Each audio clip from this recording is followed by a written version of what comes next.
Abusuafo eyezu hwe Prophet Mahama ya ade bia yen kan kire no papa no oye listening president otie MPP for mo having ha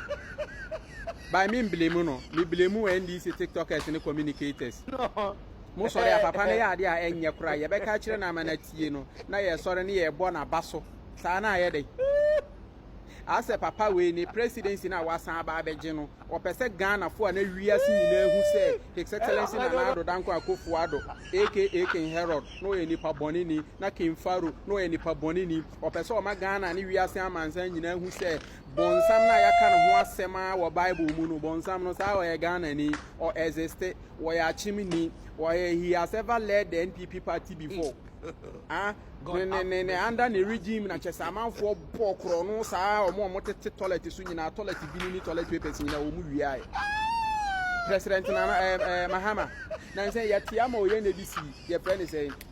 Gaza e ma so ne say Ghana sikekiri bie to chocolate ne ne ma de koma omo Ghana fo ye bebo wa ba so ya nka hwe ayewde ebi asansi wo e ma chese amanfo yesi tsunami afo mo mu ti nyina pepa mo da na MPP for by force ni nyina echi wasa soro kukuru Ghana sika 10 million Ghana cedis esan de atoto mattress ni nuane e de komo omo sa na Ghana yenso so sa na yenso yetimi didika e ma amanfo obi ebi sida wa ma ye hu se na sa na ado ye nipa boni ni ana se den